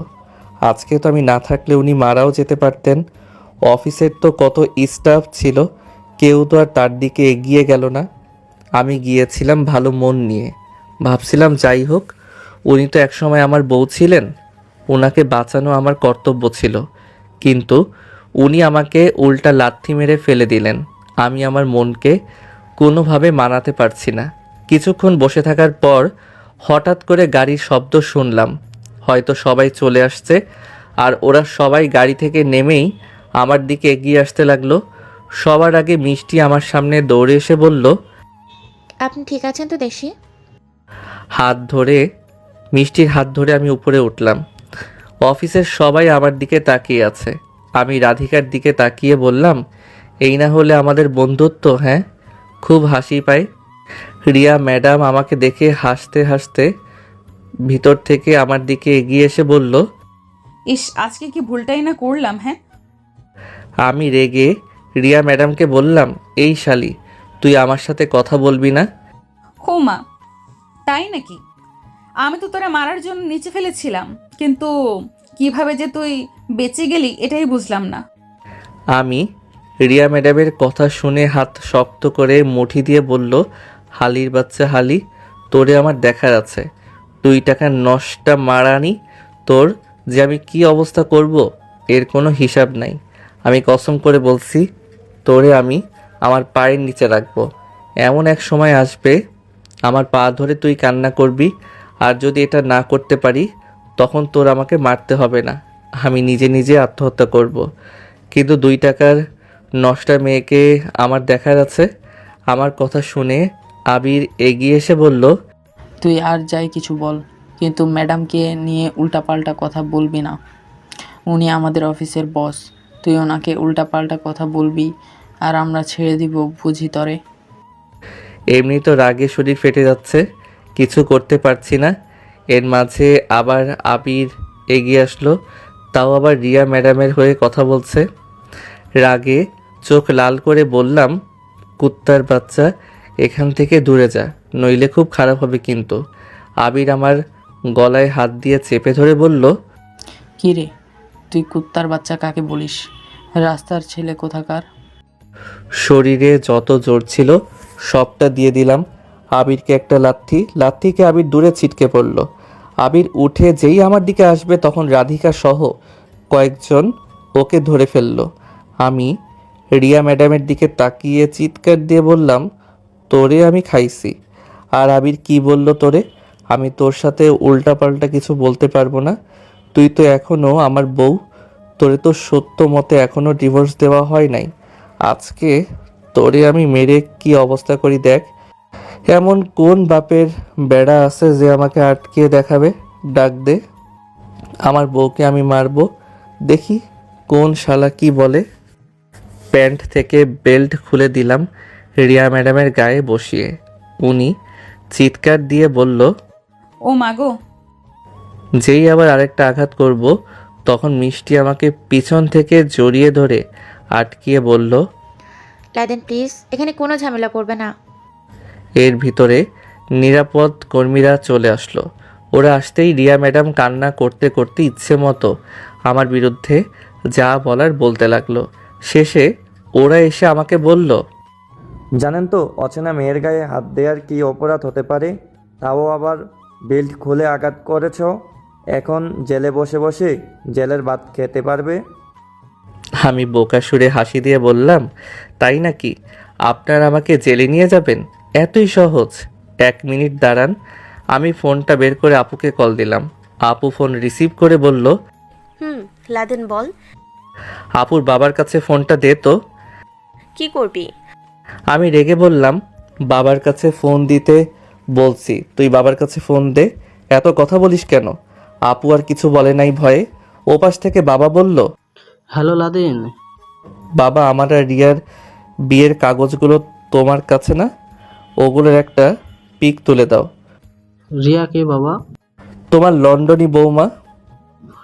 কিন্তু ওর সাথে তো তোর। বাবা, আমি এত কথা শুনতে চাই না, তোমাকে যেটা বলা হয়েছে সেটা করো প্লিজ। আচ্ছা দিতেছি। বাবারে, আমার ভুল হয়ে গেছে, তুই প্লিজ বাড়িতে আয়। খুব তাড়াতাড়ি আসবো বাবা, এই নিয়ে চিন্তা করো না, আর তোমার উপর আমার কোনো রাগ নেই। আচ্ছা বাবা, পরে কল দিবনে, এখন রাখি। এই কথা বলে কল কেটে দিলাম। পিকগুলো আসতেই নিরাপত্তা কর্মীদের দেখিয়ে বললাম, এই যে দেখেন, এই মেয়ে আমার বিয়ে করা বউ, আর আমি মনে করি আপনাদের কোনো আইনে নাই যে আমি আমার বউয়ের উপর হাত তুলতে পারবো না। নিরাপত্তা কর্মীরা শুধু বলল, আর যাই করেন রুমের ভিতর করবেন, এখানে এভাবে বিশৃঙ্খলা সৃষ্টি করবেন না। শুধু আপনাদের ভালোর জন্য, সবার যেন ক্ষতি না হয় সেই দিক খেয়াল রাখবেন। জি স্যার, ধন্যবাদ।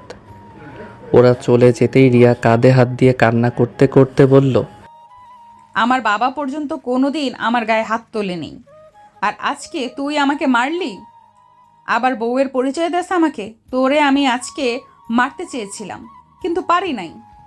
আর যদি কোনো দিন আমি সুযোগ পাই তাহলে তোরে আমি কুড়াল দিয়ে কুপিয়ে মারবো, এই বলে দিলাম। আমিও বললাম, তুই যা পারিস কর। তোর অহংকার যদি আমি কমাতে না পারি তাহলে বলছি না আমি আত্মহত্যা করব। যাই করিস না কেন, দিন শেষে তো আমি অফিসেই যাব। সে গেলে তো যাবই, সাইন করছি তো যেতেই হবে। তবে দেখা তো যাবে কে কত দূর যেতে পারে। এরপর সেখান থেকে আমি চলে আসলাম, সাথে রিয়া আর মিষ্টিও আসলো। রুমে যাওয়ার পর বিছানার উপর গিয়ে বসলাম, চুপ করে বিছানায় গা এলিয়ে দিলাম। এসব চিন্তা করতে করতে ঘুমিয়ে গেলাম। সকালে সূর্যের আলোয় ঘুম ভাঙলো। ঘুম থেকে উঠে একটু বাইরে হাঁটতে বের হলাম। রুম থেকে বের হয়ে একটু সামনে গিয়ে দেখি রিয়া ম্যাডাম হাঁটাহাঁটি করছে সকালে। আমার সামনে এসে রিয়া ম্যাডাম একবার দাঁড়িয়ে আমার দিকে তাকিয়ে বলল, মনে হয় আজকের দিনটাই খারাপ যাবে। কেন যে সকালে বের হতে গেলাম। আমিও কম কি, ও বলতে পারলে আমি বলতে পারবো না। আমি জোরেই বললাম, যেই না চেহারা, কুত্তা দেয় না পাহারা। আবার এই চেহারা নিয়ে অহংকার করে।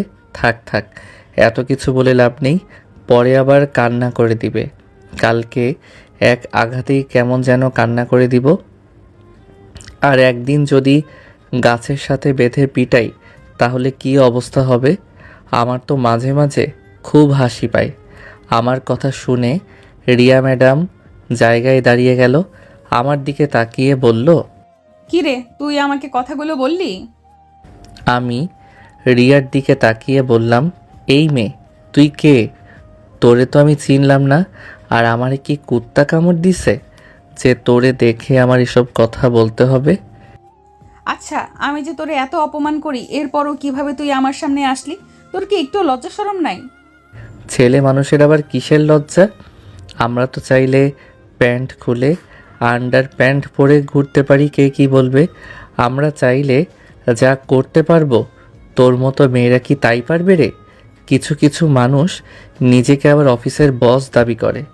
আমার তো মনে হয় কোনো কোনো মানুষের ভিতরে অফিসের বস হওয়া তো দূরের কথা, অফিসের পিয়ন হবার যোগ্যতা পর্যন্ত নেই। হঠাৎ করে পিছন থেকে রাধিকা আমার হাত টেনে ধরে বলল, কি রে, তুই এখানে কি করিস? চল এখান থেকে, সকালে নাস্তা করে আসি, চল। রিয়া রাধিকাকে দেখে বলল, দেখো রাধিকা, তোমার সাথে আমার কোনো শত্রুতা নেই।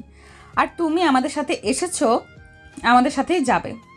সব কিছু নিজ দায়িত্বে করবে। তোমার বাবার সাথে আমার কথা হয়েছে, উনি বলেছেন তুমি হয়তো ভুল করেছো। থাক, এইসব বলে আর সময় নষ্ট করতে চাই না। আজকে বিকেলে আমরা রওনা দিব। পরে সেদিনের মতোই হোটেল থেকে রাতটা পার করে চলে যাব। আর আমার অফিসে যদি একটা পিয়ন চাকরি করে তবে সে আমার অফিসের কেউ। ঝগড়া থাকলে আমাদের মাঝে আছে, তাই বলে অফিসের স্টাফদের মাঝে না। সময় মতো সবাইকে রেডি থাকতে বলবে। আমি রিয়ার দিকে তাকিয়ে বললাম, এই মেয়ে তোর কি মনে হয় আবার আমি তোর বোকা বোকা কথায় ফেসে যাব? খুব হাসি পায় রে আমার। তুই দিন গুনতে থাক, 1 মাসের ভিতরে যদি তোরে আমি কিছু করতে না পারি তাহলে আমাকে আর তুই দেখতে পারবি না, এই বলে দিলাম।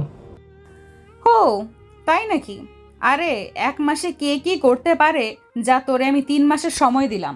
এর ভেতরে তুই যদি আমার একটা চুলও ছিঁড়তে পারিস তো ছিঁড়ে দেখাইস, যা। রাধিকা আমাকে টেনে রুমে নিয়ে গেলে মিষ্টি এসে বলে গেল রেডি হয়ে বের হতে, ঘুরতে বের হবে। আমি রাধিকা মিষ্টি আলাদা করব। রাধিকা আর মিষ্টি আসার পর আমরা নাস্তা করে গাড়ি নিয়ে বের হলাম। কিছুটা সামনে যেতেই দেখি আমাদের অফিসের স্টাফদের গাড়ি। ওরাও হয়তো ঘুরতে বের হয়েছে। 2-3টা ঘন্টা ঘুরে আবার বাসায় চলে গেলাম। বাসায় গিয়ে খেয়ে রুমে বসে আছি, তখন মিষ্টি আমাকে ডেকে বলল, লাদেন, সামনে গিয়ে দেখো বড় একটা হলরুম আছে, ওখানে যা, রাধিকাকে নিয়ে। এখানে? আবার ওখানে কেন? আরে তোরে বলছি, তুই যা। এই কথা বলে মিষ্টি চলে গেল। আমি রুম থেকে বের হতেই দেখি রাধিকা মন খারাপ করে দাঁড়িয়ে আছে। রাধিকাকে দেখে বললাম, কি ম্যাডাম, এভাবে মন খারাপ করে দাঁড়িয়ে আছেন কেন? রাধিকা আমার কথা শুনে বলল, আজকে কেন যেন ভালো লাগছে না। তা কি নিয়ে মন খারাপ আমি কি শুনতে পারি? শুনে কি করবি? কি আর করব, ভালো লাগলে তবে জড়িয়ে ধরবো। আর খারাপ লাগলে তোরে চুম্মা দিব। তুই সবসময় এমন করিস কেন? একটু কি মন খারাপ করেও থাকতে দিবি না? তুই আমার বেস্ট ফ্রেন্ড, তুই মন খারাপ করবি কেন? দরকার পড়লে তোর জন্য 5টা জামাই নিয়ে আসবো, তাও মন খারাপ করতে পারবি না। লাদেন, এখন কিন্তু মাই খাবি।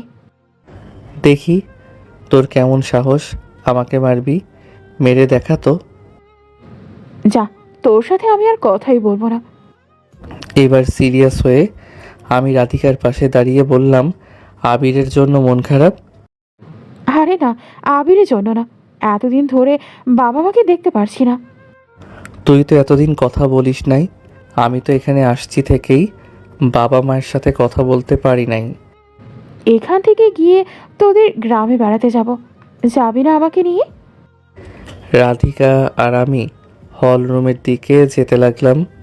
দরজার কাছে যেতেই রিয়া ম্যাডাম ভিতর থেকে এসে আমাকে জড়িয়ে ধরে একেবারে আমাকে নিয়ে নিচে পড়ে গেলেন। আমি নিচে পড়ে আছি আর উনি আমার উপরে।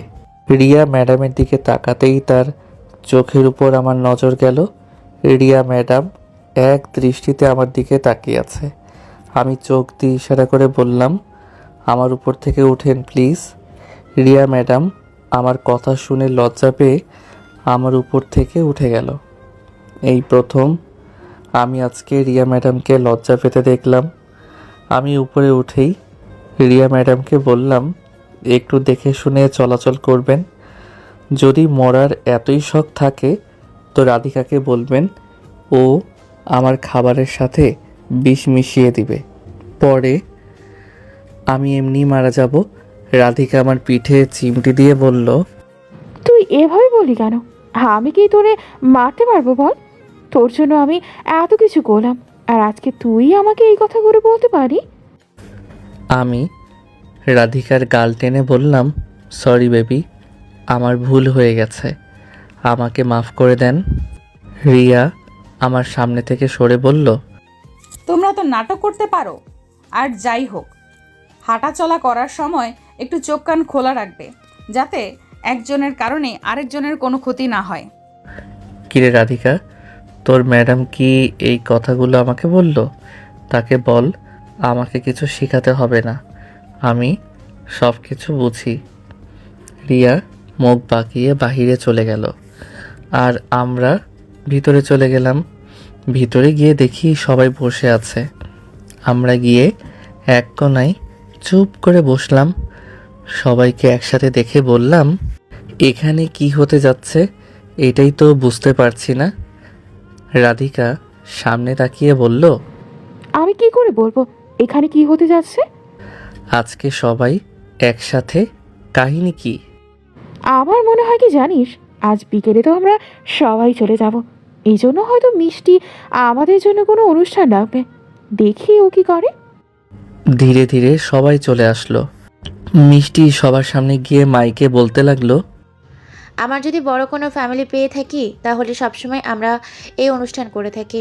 আর আপনারা একই অফিসে চাকরি করেন, সবারই তো একটা ফ্যামিলির মতো। তবে আজকে আমি একটা কথা বলতে চাই, আজকের জন্য সবাই সব কিছু ভুলে যাবেন।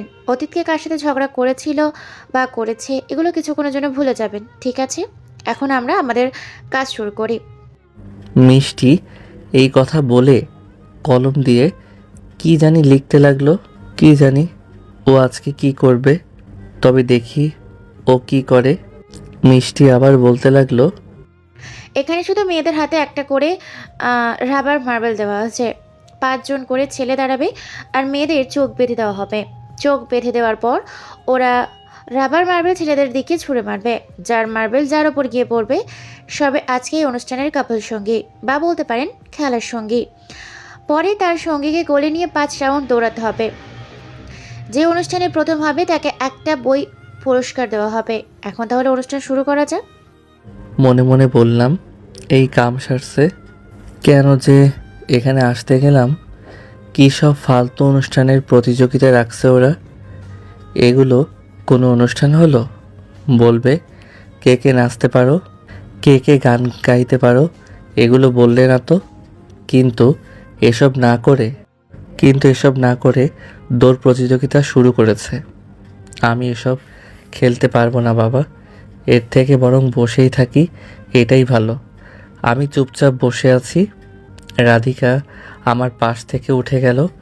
সামনে রিয়া ম্যাডামকে সহ 5 জনের চোখ বেঁধে ওদের হাতে মার্বেল দেওয়া হয়েছে। মিষ্টি সামনে থেকে আমার কাছে এসে বলল, এখন থেকে আপনার বসে থাকলে হবে না, যান গিয়ে দাঁড়ান।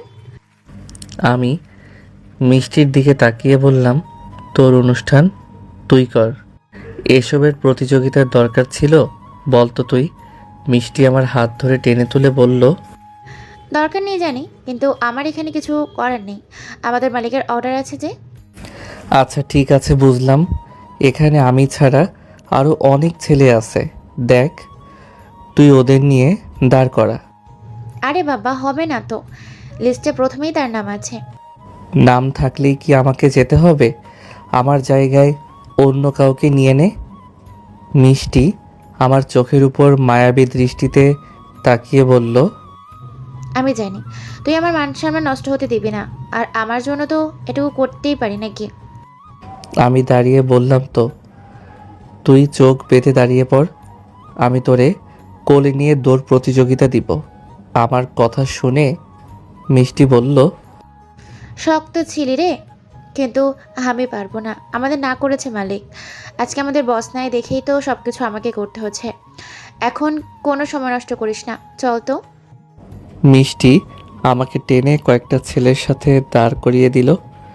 আমাকে আবিরের পাশে দাঁড় করিয়েছিল, কিন্তু আমি ওর পাশ থেকে সরে অন্য পাশে চলে গেলাম। আবির শুধু আমার দিকে তাকিয়েছিল, কিছু বলতে পারে নাই। মিষ্টি আবার বলল, সবাই একসাথে মার্বেল ছুঁড়ে মারো। আর মিষ্টি আমাদের বলতো তোমরাও চোখ বন্ধ করে থাকো। কি আর করা, মিষ্টির কথা তো শুনতে হবে নাকি? চোখ বন্ধ করার পর একটা মার্বেল আমার উপর এসে পড়ল। মার্বেলটা নিচে পড়তেই চোখ খুলে ওটা নিচ থেকে হাতে নিলাম, তবে মার্বেলের কালারটা নীল রঙের। এই নীল রং যে আমার কতটা পছন্দের। যাক, এখন দেখি কোনো মেয়ের সাথে আমার জড়ি মিলেছে। মিষ্টি মাইকে এক এক করে সবার নাম প্রকাশ করলো। শেষে আমার নামের সাথে রিয়ার নাম প্রকাশ করলো আর বলল, যাদের নাম প্রকাশ করা হয়েছে তারা যেন এসে তাদের পাশে দাঁড়ায়। আমি হাত উপরে তুলে বললাম, মিষ্টি আমার পেট ব্যথা করছে, আমি এই খেলা খেলতে পারবো না, আমাকে মাফ করো। মিথ্যা বললাম, কারণ রিয়ার সাথে খেলার ইচ্ছা নাই আমার। মিষ্টি বলল, আজকে যত কিছু বলো না কেন হবে না, এখন সবাই সবার জায়গায় গিয়ে দাঁড়াও, খেলা শুরু হবে। ধুম, কি যে এক বিপদে পড়লাম, যা আমি চাই না এই বিপদ এসে আমার উপর পড়ে। কি যে করব। আমি ধীরে ধীরে হেঁটে রিয়ার পাশে যাচ্ছি, তবে রাধিকার অফিসের অন্য একটা ছেলের সাথে পড়েছে, আর অপর দিকে আবির রাগে শুধু ফুলছে, কিছু বলতে পারছে না। আমি রিয়ার পাশে দাঁড়াতেই রিয়া বলল, তোর কি আমার সাথে পড়তে হলো? অন্য কারোর সাথে পড়তে পারিস না? আমিও তো এটাই চাইছিলাম, যে অহংকারী কোনো মেয়ের সাথে যেন আমি না পড়ি। তাহলে আমি এক কাজ করি, মিষ্টিকে বলি আমি যে আমাকে অন্য কারোর সাথে দিতে, কেমন? তবে অবাক করার বিষয় হলো, রিয়া আমার কথা শুনে আমার হাত ধরে ফেলল আর বলল, দরকার নেই। মিষ্টি আবার আমাদের উদ্দেশ্য করে বলল, যে যার সাথে পড়েছেন তারা যেন তাদের কোলে নিয়ে রেডি থাকেন। এইদিকে আমি মিষ্টির কথা শুনে দাঁড়িয়ে আছি। আমার তো আর খেয়ে দেয়ে কাজ নেই, বিপদে কোলে নিয়ে দৌড় প্রতিযোগিতা দিব। রিয়াও চুপ করে দাঁড়িয়ে আছে, কে যে কি করব এটাই বুঝতে পারছি না। এবার মিষ্টি আমার দিকে এগিয়ে এসে বলল, দেখলা দিন, সময় কিন্তু নষ্ট করবি না, ঝগড়া আছে তাদের মাঝে মারলাম, কিন্তু আজকের জন্য কোনো ঝামেলা চাই না আমি। আর আমাদের মালিক তিনি ভিডিও কলে কিন্তু সব কিছু দেখছেন। রিয়াকে শুনিয়ে আমি মিষ্টিকে বললাম, মিষ্টি রিয়ার জায়গায় তুই চলে আয় না, তোরে আমি কোলে নিতে পারবো। লাদেন, এখন কিন্তু মার খাবে বলে দিলাম, সবাই কিন্তু দাঁড়িয়ে আছে। আমি আমার গাল এগিয়ে দিয়ে বললাম, তুই বুঝি আমাকে মারতে পারবি মিষ্টি? মেরে দেখা আমাকে। মিষ্টি আমার চুল ধরে বলল, জানি না তোর দিকে তাকালেই কেন মায়া লাগে। আজকে যদি এই মেয়ের জায়গায় আমি থাকতাম তাহলে নিজের কতটা ভাগ্যবান মনে করতাম জানিস। মাঝে মাঝে বলতে ইচ্ছে করে যে রিয়া মিষ্টিকে থামিয়ে দিয়ে বলল, ও ম্যাডাম, আপনার কাজ দিয়ে আপনি করেন, এখানে এসে লাইন মারার দরকার নেই। এখান থেকে যান, আমরা আমাদের বিষয়টা দেখছি। রিয়ার কথা শুনে মিষ্টি মন খারাপ করে চলে গেল। মিষ্টি যেতেই রিয়া আমাকে বলল, আমাকে কোলে নেন। আমি পারবো না, আমি অপরিচিত কাউকে কোলে নেই না। দেখ লাদেন, এখানে সবাই দাঁড়িয়ে আছে আমাদের জন্য। আমাদের মাঝে ঝগড়া আছে, সেটা শুধু আমাদের মাঝেই। আমাদের জন্য কি ওরা এইভাবে দাঁড়িয়ে থাকবে? বিপদে পড়েছি যেহেতু, বিপদ থেকে তো উদ্ধার হতে হবে নাকি? উপায় না পেয়ে আমি রিয়াকে কোলে নিয়ে নিলাম। আজকে আমি আমার শত্রুকে কোলে নিচ্ছি। না জানি কখন যে পিছন থেকে ছুরি ঢুকিয়ে দেয়। যেই লম্বা মাঠ তৈরি করছে মিষ্টি, আমার মনে হয় না কেউ 5 রাউন্ড দৌড়াতে পারবে। তার আগেই পড়ে যাবে সবাই। আচ্ছা ঠিক আছে, দেখা যাক। রিয়া আমার কোলে উঠে আমার দিকে তাকিয়ে বলল, ভুল করলে আমি করছি, আর এটাও জেনে বুঝেই করিস, আর এটাও জেনে বুঝেই করছি। কিন্তু বড় কথা হলো, তুই তো আর মরিস নাই, বেঁচে আছিস। তবে আজকে শুধু এইটুকু বলতে চাই, মানুষ তো সবসময় আর একরকম থাকে না। সেদিন আমি তোর চোখে এত কথা বললে নিচে ফেলে দিব কিন্তু বলে দিলাম। পরে কোমর ভেঙে বাড়িতে বসে থাকবেন। আর আমি আপনাকে কখনো বিশ্বাস করি না। আমি জানি আপনি যে কোনো সময় আমার পিঠে ছুরি ঢুকিয়ে দিতে পারেন। এইটুকু যে আপনাকে দিয়ে হবে আমি এটা জানি, কারণ আপনি আমার উপর প্রতিশোধ নিতে অন্ধ হয়ে গেছেন। আমার উপর প্রতিশোধ নেওয়ার জন্য আপনি যা ইচ্ছা তাই করতে পারেন, এটা জানি। এখন তো আমি আপনার চোখের সামনে আছি, এজন্য প্রতিশোধ নিতেও ভালো লাগে। তবে যখন আমি থাকবো না তখন বুঝবেন। আমার মতো কেউ আপনাকে ঝাঁপিয়ে বাঘের পেটে থেকে বাঁচাবে না। তবে আফসোস লাগে এই জায়গায় যে মানুষের জন্য এত কিছু করলাম আর শেষে সে আমার পিছনে ছুরি দিয়ে দিল। আমার কথাগুলো শুনে রিয়া চোখ বন্ধ করে দিল। ও কোনো কথা বলছে না, হয়তো আবার নতুন করে প্ল্যান করছে কিভাবে আমাকে মারবে। হায় রে মানুষ। মিষ্টি সবার উদ্দেশ্যে বলল, আজ পর্যন্ত এই প্রতিযোগিতায় জিতেছে মাত্র 2 জন পারফেক্ট জুটি, আর এখান থেকে কে বের হবে সে পারফেক্ট জুটি আমরা তাই দেখতে চাই। তো এখন শুরু করা যাক। মিষ্টির কথা শুনে শুধু বললাম, মিষ্টি তুই তো আমাকে চিনিস নাই। আমি এই প্রতিযোগিতায় অংশগ্রহণ করতে চাই নাই, কিন্তু তুই আমাকে নিয়ে এলি। এখন দেখ আমি কি করি। মিষ্টি যখন আমাদের শুধু বলল তখন আমি রিয়াকে কোলে নিয়ে হাঁটতে লাগলাম আর সবাই দৌড়াতে লাগলো। রিয়া আমার চোখের দিকে তাকিয়ে বলল, আমি কারোর কাছে কোনোদিন কিছু চাই নাই। আমার টাকা আছে, তো আমি যা ইচ্ছা তাই করছি। আজকে মিষ্টি একটা বই পুরস্কার দিবে। বইটা কোনো এক রোমান্টিক ভালোবাসা নিয়ে লেখা হয়েছে, আর এই বইটি আমার খুব খুব পছন্দ হয়েছে। তুই কি আজকে আমাকে এই বইটা নিয়ে দিবি? এটাই চাওয়া তোর কাছে আমার। মিষ্টির কথা শুনে একটা হাসি দিয়ে বললাম, কত মানুষের কত উপকার করলাম, আজকে এটা পারবো না কেন? তবে আমার পিঠে এখন ছুরি ঢুকিয়ে দিবেন না আবার।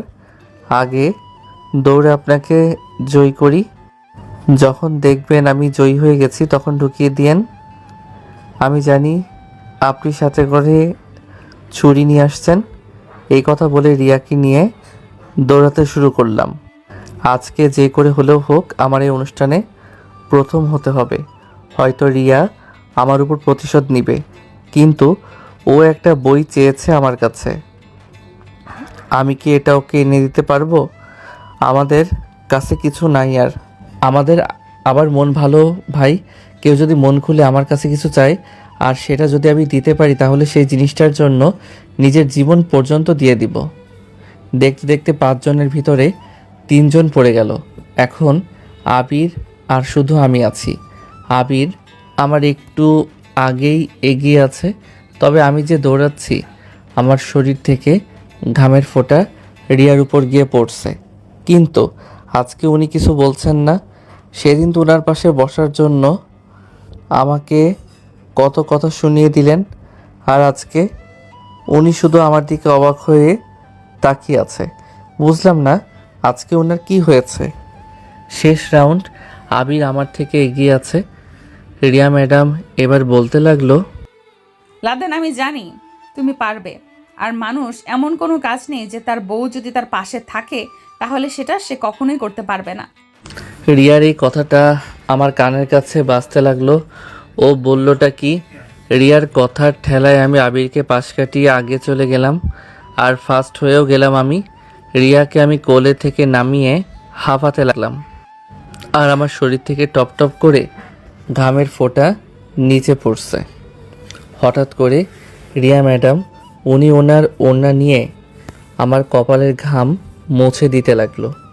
এই দেখে সবাই হা করে আমার দিকে তাকিয়ে আছে। আমি রিয়া ম্যাডামের হাতে ধরে বললাম, সব জায়গায় সব সময় সব কিছু হয় না, আর এখানে সবাই জানে যে আপনি আমাকে মারতে সবসময় আমার পিছনে পড়ে থাকেন। আজকে এসব করার জন্য সবাই মনে করবে আপনি আবার আমার সাথে ভালো ব্যবহার করতে শুরু করবেন। তবে কেউ চিনুক আর না চিনুক, আমি ঠিকই আপনাকে চিনি। সুযোগ পেলেই যে আপনি পিছনে ছুরি ঢুকিয়ে দিবেন, আপনাকে সবাই হয়তো বিশ্বাস করতে পারে, কিন্তু আমি না। আপনার সাথে থাকতে থাকতে আপনাকে আমার ভালো করেই চিনা হয়ে গেছে। ওই যে কথায় আছে না, মানুষ হয়তো উপর থেকে পরিবর্তন হতে পারে, কিন্তু ভিতর থেকে সে চাইলেও পরিবর্তন হতে পারে না যদি তার মন মানসিকতা চেঞ্জ না হয়। এই কথা বলে আমি মিষ্টিকে বললাম, মিষ্টি, আমার পুরস্কারটা ওকে দিয়ে দাও, আমার এসবের দরকার নেই। সবার সামনে রিয়াকে এসব বলায় রিয়া মাথা নিচু করে দাঁড়িয়ে আছে। হয়তো অপমানিত বোধ করেছে ও, বলে হয়েছে, তাতে আমার কি? ওর এসব অভিনয় আমার ভালো লাগে না। পরিস্থিতি সামলাতে মিষ্টি বলল, আজকে আমাদের অনুষ্ঠানে বিজয়ী হয়েছেন রিয়া ম্যাডাম আর আমাদের বীরপুরুষ লাদেন। মিষ্টির মুখ থেকে বীরপুরুষ শব্দটা শুনে বেশ ভালোই লাগছে।